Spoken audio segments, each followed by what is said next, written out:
बिस्मिल्लाहिर्रहमानिर्रहीम। Hello everyone, अस्सलामु अलैकुम। मैं हूं आपका host consultant medical specialist doctor Tanveer Arshad Chaudhry. आप देख रहे हैं programme health special on Special TV. सुनते कानों देखती आंखों को डॉक्टर तनवीर अरशद चौधरी का सलाम मोहब्बत। जैसे कि हमारी तमाम ऑडियंस जानती है कि हमने हमेशा करंट इशू को टाइटल करने की कोशिश की है।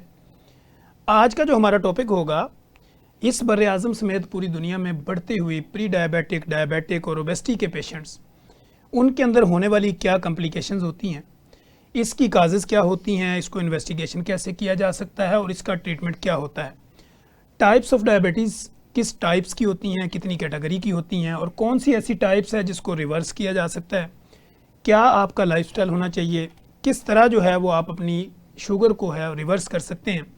आजकल आप देख रहे हैं कि एआई का दौर है, आईटी का दौर है, सोशल मीडिया का दौर है और लोगों के तक जो भी इन्फॉर्मेशन पहुंचती है, समटाइम कुछ इन्फॉर्मेशन जो है वो बेस्ड ऑन साइंस होती है, लेकिन कुछ ऐसी इन्फॉर्मेशन भी होती है जिसकी कोई बेस नहीं होती, लेकिन वो लोगों को अट्रैक्ट करने के लिए, उनकी व्यूअरशिप लेने के लिए होती है।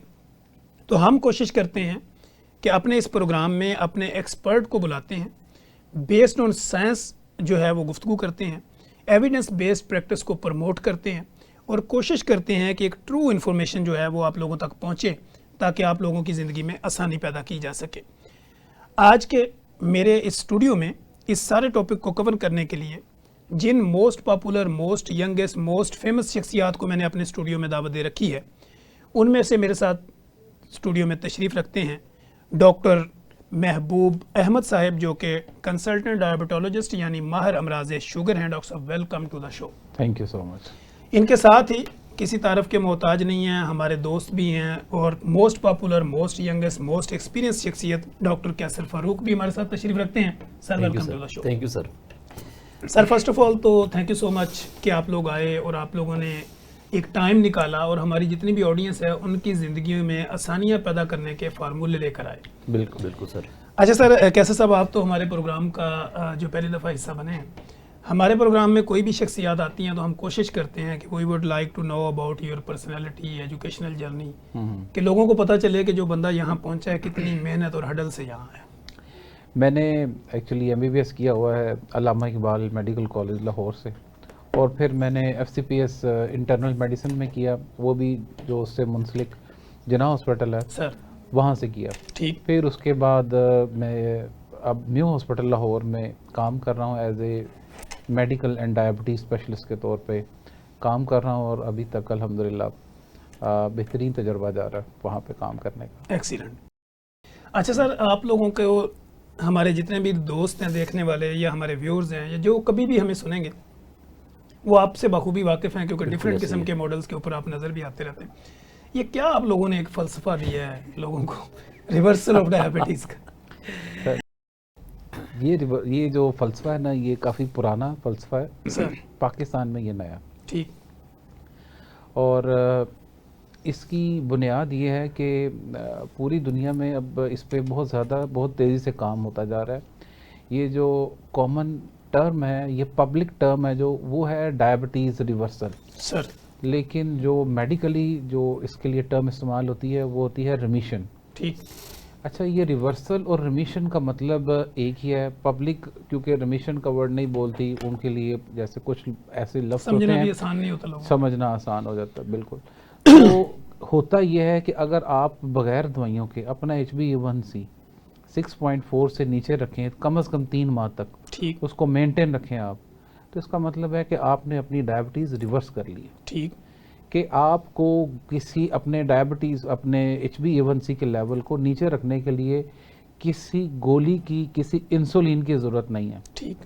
अगर आप ये अचीव कर लेते हैं तो ये है डायबिटीज़ रिवर्सल। अब ठीक। इसको अचीव करना है, वो है लाइफस्टाइल से, ठीक है, वो है तर्ज़ ज़िंदगी बदल के। ठीक है, और उसके आगे फिर आगे बहुत सारे पहलू हैं जो कि हम साथ साथ डिस्कस करते रहेंगे। ठीक। अच्छा कैसर भाई, इसी से रेलिवेंट एक सवाल, जैसे कि हम अभी बात कर रहे थे ऑफ द रिकॉर्ड कि लोग जो ना, ये एशियन पॉपुलेशन है, चावल रोटी के बगैर इनका गुजारा नहीं है।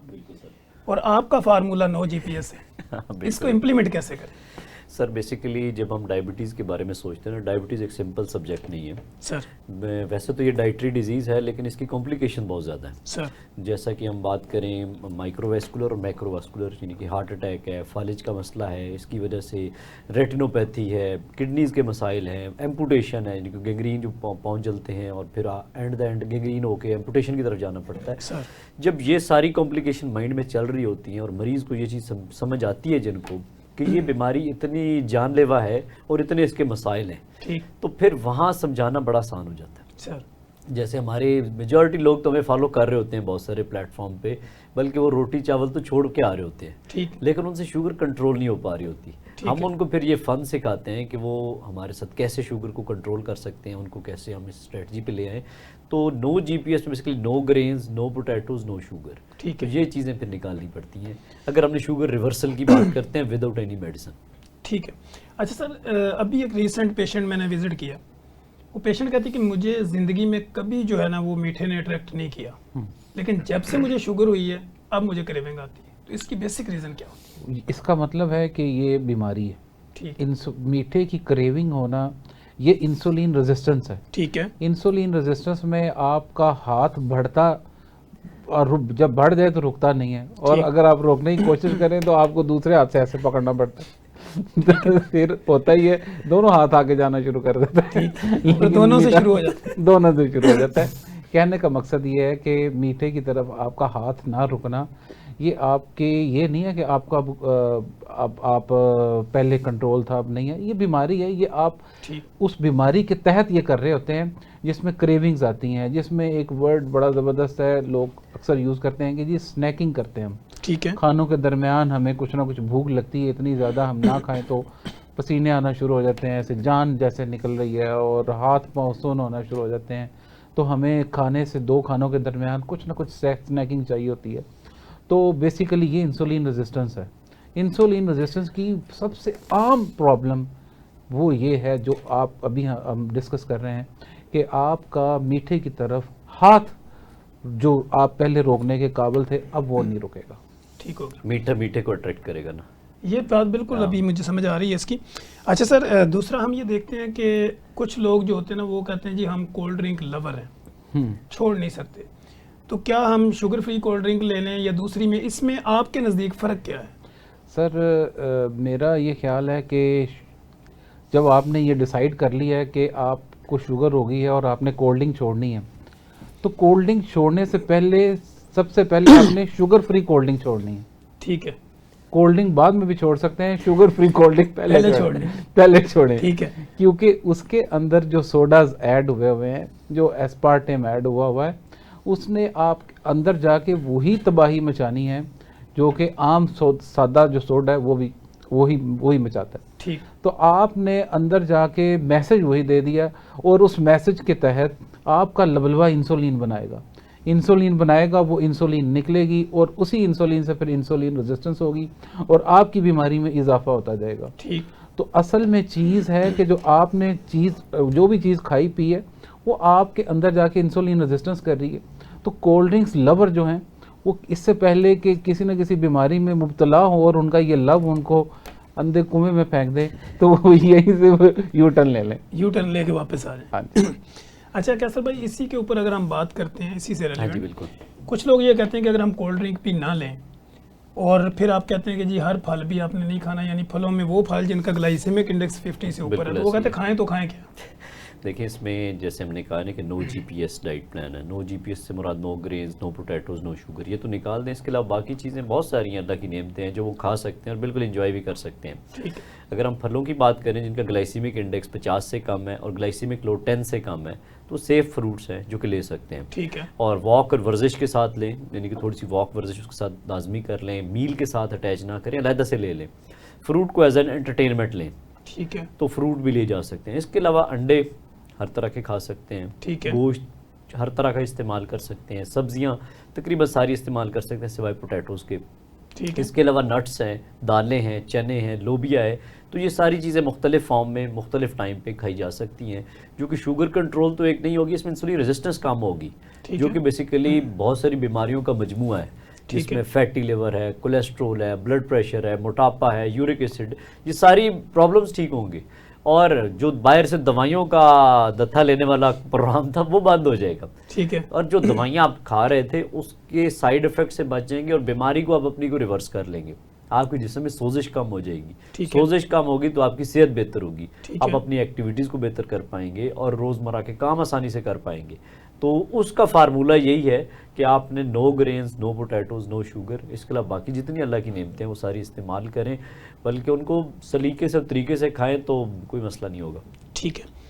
अच्छा महबूब भाई, आजकल हमारे क्लिनिकल ट्रायल में ऐसे पेशेंट रिपोर्ट होते हैं जिनकी अगर BSR शुगर उनकी चेक करें तो वो भी नॉर्मल है, HbA1c करवाएं तो भी नॉर्मल है, लेकिन वो कहते हैं कि हमारे हाथ पाँव में जलन, सेक, बर्निंग, नमनेस ये हमेशा रहती है। उसकी रीज़न क्या है?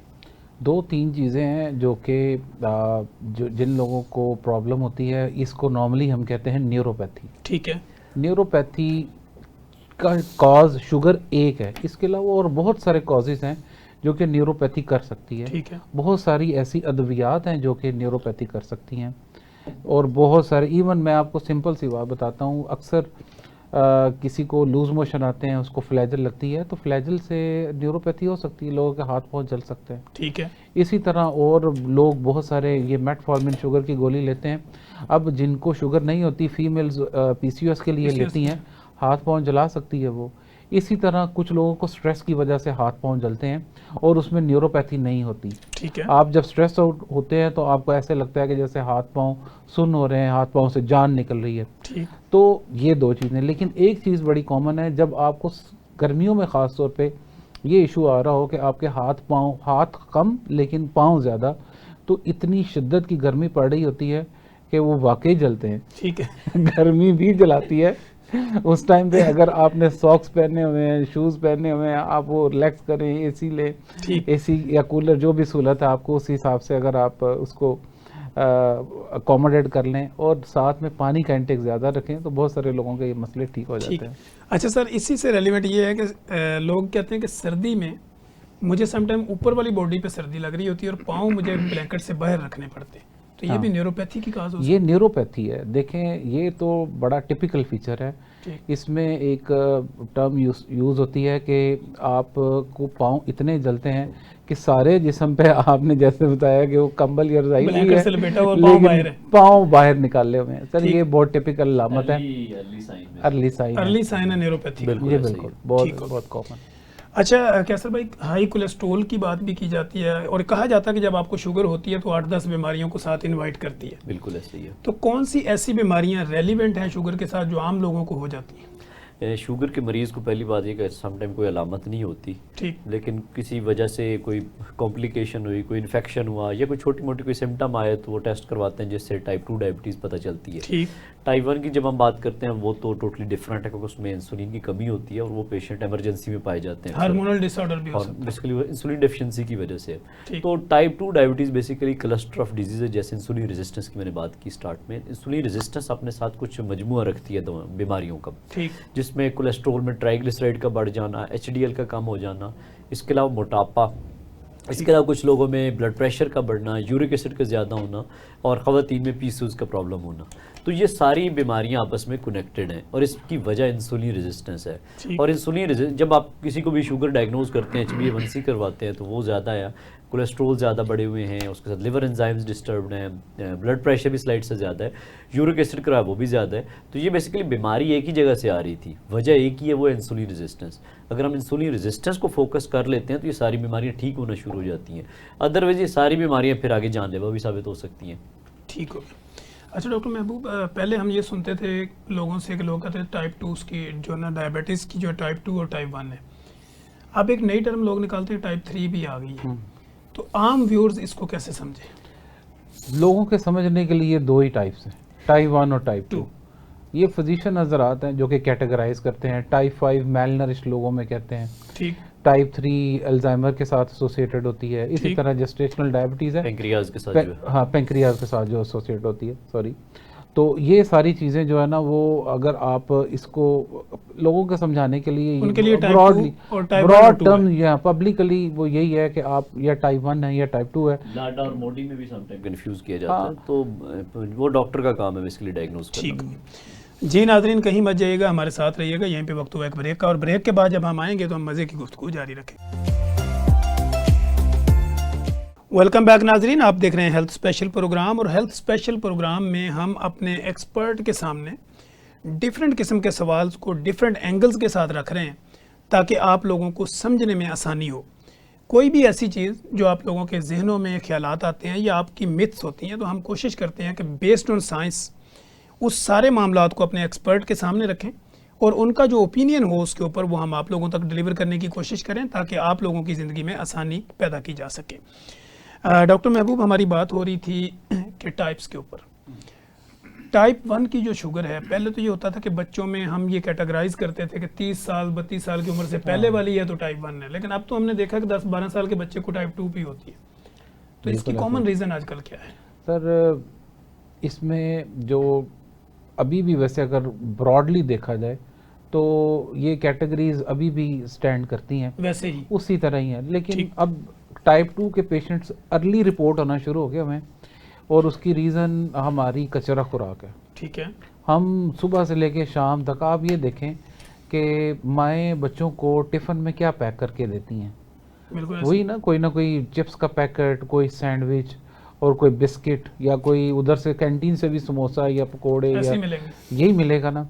ये सब कचरा खुराक है, इसने बच्चे को ग्रोथ रोकनी है, ठीक है। ग्रोथ करनी नहीं है। और यही खुराक फिर इंसुलिन रेजिस्टेंस करती है। गंदे तेल में पके हुए वही समोसे, पकोड़े और चिप्स और फ्राइज़ वो फिर इंसुलिन रेजिस्टेंस में इजाफा करते हैं, जिसकी वजह से आप जो जैसे कह रहे हैं 12, 15, 16, 20 साल की एज में भी लोगों को टाइप 2 शुगर डायग्नोज हो रही है, जो कि बेसिकली पहले शाज़ो नाज़र ही था कि इस एज में टाइप 2 रिपोर्ट हो। टाइप 2 तो है ही बीमारी जो है बेसिकली वो पहले आज से 10, 12 साल, 15 साल पहले चले जाएं तो वो 40 साल से ऊपर लोगों को जाके डायग्नोज होती थी। लेकिन जो आप जैसा कि पूछ रहे हैं कि ये जल्दी आना क्यों शुरू हो गया है, उसकी हमारी गलत ग़िज़ा है, हमारी कचरा खुराक है, जिसकी वजह से हम दिन ब दिन बीमारियों में घिरते जा रहे हैं। सर इसी पॉइंट को मैं ऐड करता हूँ। सर। पिछले वीक एक पेशेंट मेरे पास ना दुबई से आए, बच्चे की उम्र है को 12 साल के करीब, और उसका HbA1c ऐसे ही करवाया अचानक घर वालों ने कि यूरिन बहुत ज़्यादा कर रहा है, तो 12 के करीब HbA1c आ गया। एज भी 12 साल है और HbA1c भी 12 है, तो वो बड़े परेशान कि ये बच्चा है, इसको इंसुलिन लगनी है, दवाइयाँ पे है, या कि टाइप 1 है टाइप 2 है। अमूमन डॉक्टर जब यंग अडल्ट्स यानी छोटे बच्चों में आते हैं तो वो सोचते हैं कि ये टाइप 2 नहीं होगी, ये टाइप 1 होगी। लेकिन अनफॉर्चुनेटली इस तरह का जो हमारा डाइट का कल्चर, जैसे डॉक्टर महबूब साहब ने कहा है, वो हो गया कि वो बच्चे के जब टेस्ट करवाने पता चलो उससे टाइप 2 है। ठीक। और इवन उसकी फिर डाइट और सारी चीज़ें सेट की, तो उसका HbA1c लाइक जो उसका टाइम पीरियड के बाद फिर करवाया, पहले उसका हो चुका था ऑलरेडी जो 12 पे था, तो 6 पे आया ठीक। Without insulin. तो इसका मतलब ये है कि टाइप 2 अब 12 साल तक आ चुकी है। ठीक है। तो ये हो सकता है आगे 8वें 9वें साल पे भी आ जाए। ठीक है। जो अच्छा इसका वैसे ना इसका क्रेडिट जो बच्चों में अर्ली रिपोर्ट हो रही है, इसमें जो हमने एजुकेट करना है, क्योंकि हमारा प्रोग्राम का मेन मकसद यही है कि पब्लिक को एजुकेट किया जाए। सर। तो इसमें मैं जो टेक होम मैसेज देना चाहूँगा कि बच्चों को अगर आप कोलेस्ट्रोल, मोटापा, शुगर इन चीज़ों से बचाना है तो आप इनका टिफ़िन ठीक करें, आप इनका लंच बॉक्स ठीक करें। और गुपलू मुपलू बच्चे देखने के चक्करों में ना हाँ, हर वक्त ये कि भाई वो सिर्फ उसका फिल्टर में देखें। हर वक्त ये देखना कि वो उसका बच्चा तो बहुत गुगला मुगला सा है, अपने बच्चे को भी खिला खिला के बुरा हाल, और कोई गेम नहीं करवाते, फिजिकल एक्टिविटी नहीं है। आप देखें कि ये एजुकेशन हमने पेरेंट्स की करनी है कि आपने अपने बच्चे को कोई ना कोई गेम पे ज़रूर लगा दें। वो क्रिकेट है जो कि बहुत कॉमन है, हमारे गली मोहल्लों में भी खेली जाती है। आप बैडमिंटन, टेबल टेनिस, कोई भी जिम, मतलब कोई भी, आप साइकिलिंग है, स्विमिंग है, बहुत आप आजकल कॉमन होती जा रही हैं।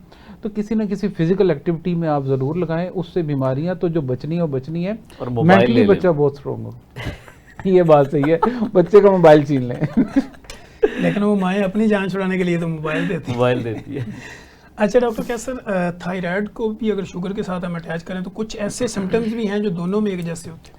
थायराइड बेसिकली अगर हाइपो की बात करें तो बहुत ज़्यादा कॉमन है डायबिटीज़ के पेशेंट में, अक्सर लोगों को पता भी नहीं होता। ठीक। क्योंकि थायराइड समटाइम लोग कहते हैं जी बुढ़ापा आ रहा है या कोई घर के काम ज़्यादा कर लिए हैं तो इस वजह से सिम्टम्स कुछ आ रहे हैं जो पता नहीं चलते अर्ली स्टेज पे। ठीक।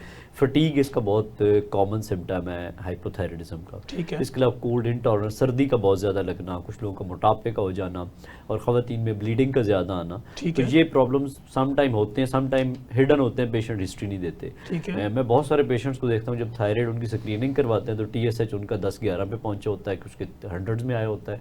तो उसकी वजह यह है कि सम टाइम थायराइड के सिम्टम्स को ना डॉक्टर एक्सप्लोर कर रहा होता है ना पेशेंट सम टाइम उसको रिपोर्ट कर रहा होता है।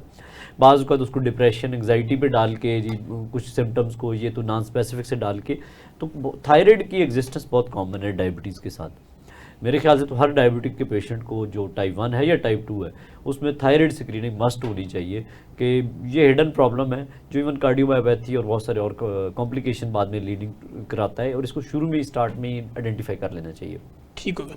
डॉक्टर महबूब साहब, हमारे ना अक्सर फिजिशियन और डायबिटोलॉजिस्ट ये कहते हैं कि जी जब हम शुगर की दवाइयों को कम करते हैं या शुगर की दवाइयाँ देते हैं और पेशेंट की शुगर कंट्रोल नहीं होती, अब हमें उनको इंसुलिन पे डालना पड़ता है। तो हम जब उनसे कहते हैं कि ये तो ऑलरेडी आप कहते हैं कि इंसुलिन रेजिस्टेंस है और बॉडी, तो वो कहते हैं कि हर 5 साल के बाद ऑटोमेटिक इनकी बॉडी में इंसुलिन बनना बंद हो जाती है तो हमें बाहर से इंजेक्ट करनी पड़ती है। यही तो एक्चुअली प्रॉब्लम है, हमें गलत गाइड किया जाता है। मैं अक्सर पेशेंट से ये पूछता हूँ कि जब आपको पहली दफ़ा डायबिटीज़ डायग्नोज हुई थी तो क्या आपके डॉक्टर ने आपको ये बताया था कि आप अपनी ग़िज़ा ठीक करें? क्या उसने आपको फ़िज़िकल एक्टिविटी एडवाइस की थी? क्या उसने कहा था कि आपने अब अपना नींद को बहुत अहमियत देनी है? जब आपको ये नहीं कहा, सीधा उसने आपको मेटफॉर्मिन की गोली दे दी और या फिर वो जो एमरेल गैट्रेल और ओरिनेज और ये सारी चीज़ें आपको दे दी, उसने गोलियों पे लगा दिया। क्या उसने आपको ट्रायल दिया था पहले लाइफस्टाइल ठीक करने का? अगर तो उसने दे दिया है तो इसका मतलब है कि उसने जेन्युइनली ट्रीट कर दिया। ठीक। नहीं दिया तो फिर इसका मतलब है कि हमें ये प्रैक्टिस में लाना चाहिए। सबसे पहला, आपको भी पता, आप माशाल्लाह खुद कंसल्टेंट फिजिशियन है, जब हम डायबिटीज़ का ट्रीटमेंट पढ़ रहे होते हैं तो पहली लाइन ही लाइफस्टाइल मॉडिफिकेशन की लिखी होती है, बाकी मेडिसिन तो बाद में, बहुत बाद में जाके आती हैं। तो जब हम किसी पेशेंट को कह देते हैं कि आपने लाइफस्टाइल ठीक करना है तो उसके अंदर सबसे अहम बात जो है वो डाइट है। ठीक है। लाइफस्टाइल के अंदर 3 ही तो कंपोनेंट्स हैं, आप स्ट्रेस अवॉइड करना है, फिजिकल एक्टिविटी करनी है और डाइट ठीक करनी है। सबसे बड़ा कंपोनेंट डाइट ठीक करना है।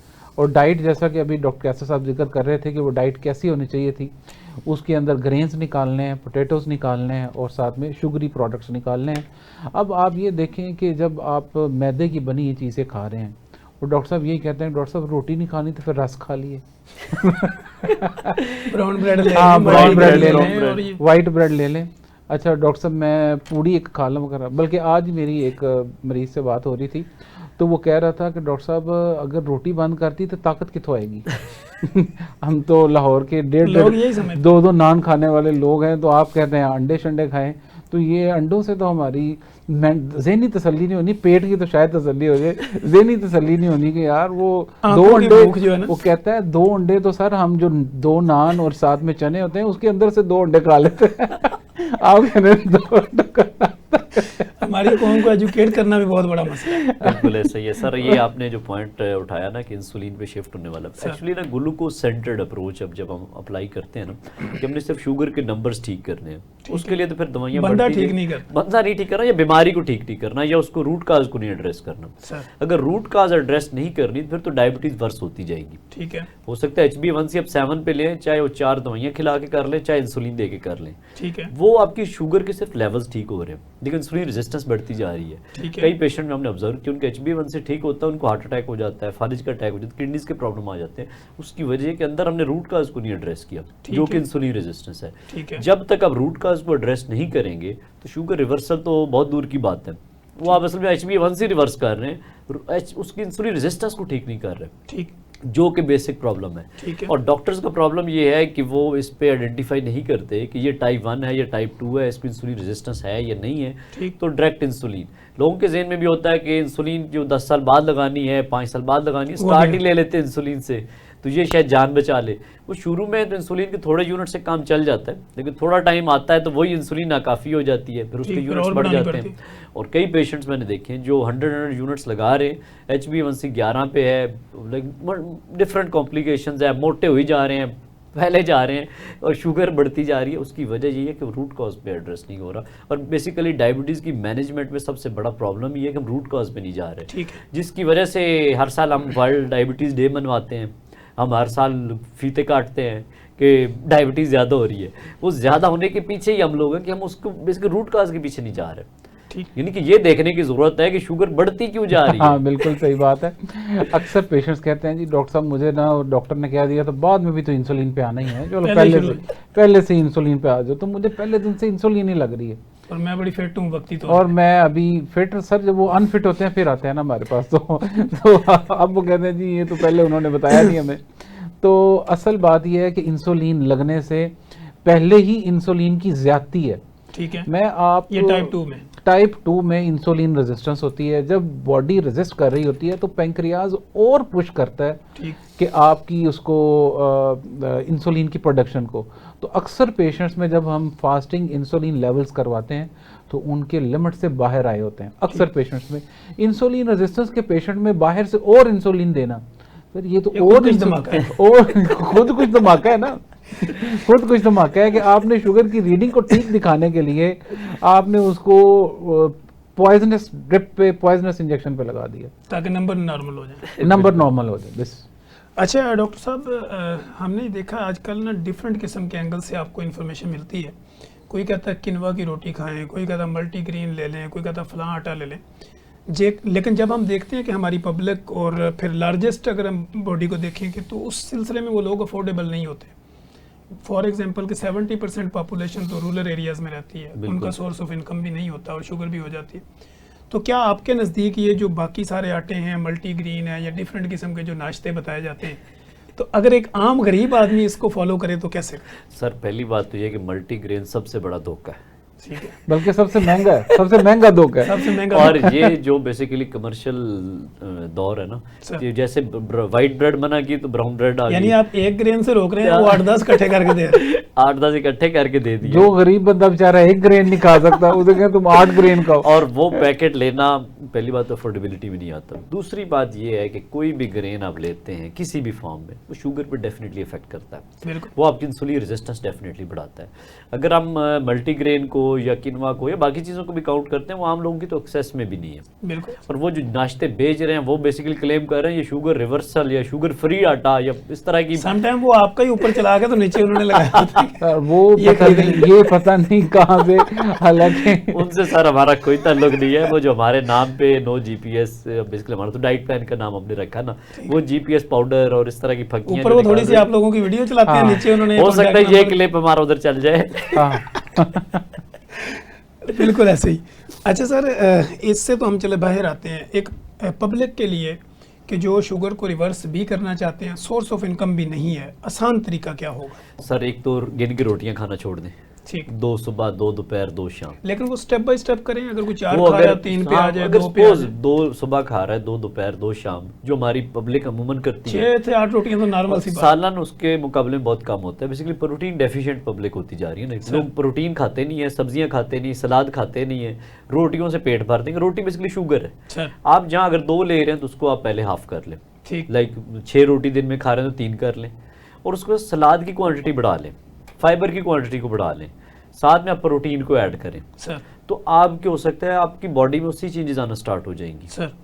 और वॉक और वर्जिश को रूटीन में डाल लें, ठीक, बेसिकली खाना खाने के साथ। और जो प्रोसेस फूड है और जो इंडस्ट्रियल ऑयल है उसको निकाल दें। जितना ये कमर्शियल ऑयल है या कुकिंग ऑयल जो मार्केट में बिक रहे हैं, वो सारे सोजिश पैदा करने वाले, इन्फ्लेमेशन पैदा करते हैं, उनको बॉडी से निकाल दें तो आपकी सेहत नॉर्मल रूटीन में आप दही लस्सी इसका इस्तेमाल कर लें, बाकी वॉक वर्जिश का शेड्यूल लें, स्ट्रेस एंजाइटी से निकलें तो शुगर ठीक होना स्टार्ट हो जाएगी। और अगर ग्रेन एकदम बंद नहीं कर सकते तो कम कर लें उसको, एटलीस्ट स्टेप बाय स्टेप उसको कम 2 टाइम से निकाल लें, सुबह और शाम से निकालें, दोपहर में ऐड कर लें, आहिस्ते आहिस्ते उसको भी कम किया जा सकता है। ठीक। अच्छा, अगर आपने जैसे कि गरीब बंदे की बात की है, अगर तो गरीब वो है जो कि ईंटें उठाने वाला है, अगर मजदूरी करने वाला है, जिसकी फिजिकल है, वो अब भी रोटी खा सकता है, ठीक है।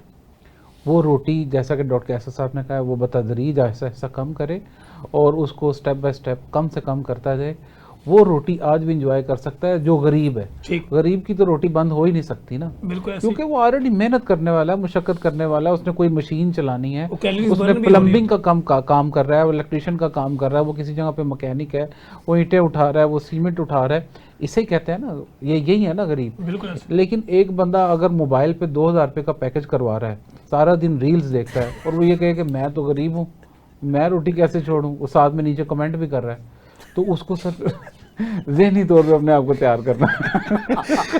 अच्छा सर, जैसे हम ऑफ द रिकॉर्ड बात कर रहे थे गूगलोपैथिक पेशेंट की, हाँ जी। अगर आज के दौर में कोई ट्रू इन्फॉर्मेशन लेना चाहे तो कैसे ले? ट्रू इन्फॉर्मेशन के लिए आपको एक मुस्तनद डॉक्टर के पास जाना पड़ेगा। चाहिए।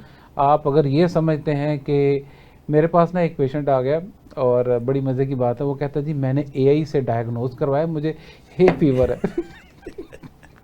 मैंने कहा अच्छा तो मेरा हे फीवर का ट्रीटमेंट कर दे। मैंने कहा फिर तुम उधर से ट्रीटमेंट भी करवा लेते जो हे फीवर है। अच्छा ऐसा नहीं है, बहुत सारी जो ऐप्स हैं अगर कोई बंदा वाइजली इस्तेमाल करता है ना उसे, तो वो बहुत सारी इन्फॉर्मेशन अगर अपनी ठीक ठीक बताता है तो वो आगे से करेक्ट डायग्नोसिस भी और बाज़ औक़ात वो ट्रीटमेंट भी सजेस्ट कर देते हैं। लेकिन बहुत कम रेशो है जो कि अपनी बीमारी को सही तरह एआई को या गूगल को या ऐप्स को बताने के काबिल होते हैं। सर इसी तरह एक पेशेंट पिछले दिनों रिपोर्ट हुआ था यूएसए में कि सोडियम की कमी की वजह से उसने चैट जीपीटी पे सर्च किया, वहाँ से ऐसा एक फार्मूला आया और लेके फिर कुछ टाइम के बाद वो आईसीयू पहुँच गया। सर इसमें सजेशन यही है कि जो मुस्तनद प्लेटफॉर्म्स हैं जहाँ पे डॉक्टर्स मुस्तनद एक इन्फॉर्मेशन दे रहे हैं उसको माने, ठीक। और फिर अपनी सेहत के हवाले से इंडिविजुअलाइज होने के लिए हो सकता है जो हम इन्फॉर्मेशन दे रहे हैं हर एक के लिए ना वो चीज़ देखें कि प्रैक्टिकल कितनी है। प्रैक्टिकल बेसिकली आपकी हो सकता है सेहत उसको अफोर्ड ही ना करती हो या आपके साथ और चीज़ें हो,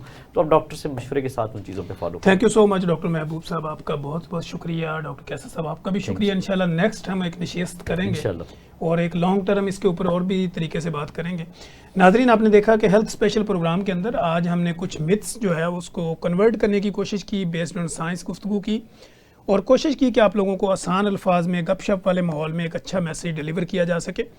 जैसे कि सर ने बात की कि हमें जो इन्फॉर्मेशन ट्रू लेनी है वो इसलिए लेनी कि जब भी आप कोई भी इन्फॉर्मेशन या कोई भी लोग किसी भी तरह सुनते हैं तो देखें कि ये कोई भी जो बातें की जा रही हैं ये बेस्ड ऑन साइंस हैं, ये आपके ऊपर एप्लीकेबल हैं या नहीं है। पेशेंट टू पेशेंट चूँकि हर चीज़ वेरी कर रही होती है, अगर आप किसी भी इन्फॉर्मेशन की जगह पे इन्फॉर्मेशन ले रहे होते हो तो उसको तो नहीं पता कि आपकी बॉडी का साइज़ क्या है, आप रहते किस हिस्से में हैं और आपका खाना पीना किस तरह का है। तो लिहाजा आप मुस्तनद डॉक्टर के पास जाके अपनी डिटेल गुफ्तगू करें ताकि आप लोगों को जो है वो ट्रीटमेंट में भी आसानी हो और आपकी कोई कम्प्लिकेशन ऐसी ना हो जिससे आपकी ज़िंदगी को खतरात लाहक हों। आपको हमारे इस प्रोग्राम से मुतल्लिक़ किसी भी तरह की कोई इन्फॉर्मेशन चाहिए हो, कमेंट बॉक्स में आए नेगेटिव लिखें या पॉजिटिव लिखें, लेकिन ज़रूर लिखें। जब आप लिखते हैं तो हमारी रीच बढ़ती है और हम आपके कमेंट्स का एहतराम करते हुए नेक्स्ट प्रोग्राम को डिज़ाइन करते हैं और कोशिश करते हैं कि आपके जहनों के अंदर उठने वाले सवालात की अक्कासी की जाए। मुझे और मेरी प्रोडक्शन टीम को इजाज़त दीजिए, हम दोबारा एक नए प्रोग्राम के साथ नए सवाल जवाब के साथ दोबारा हाज़िर होंगे। तब तक के लिए इजाज़त दीजिए, अल्लाह हाफिज़।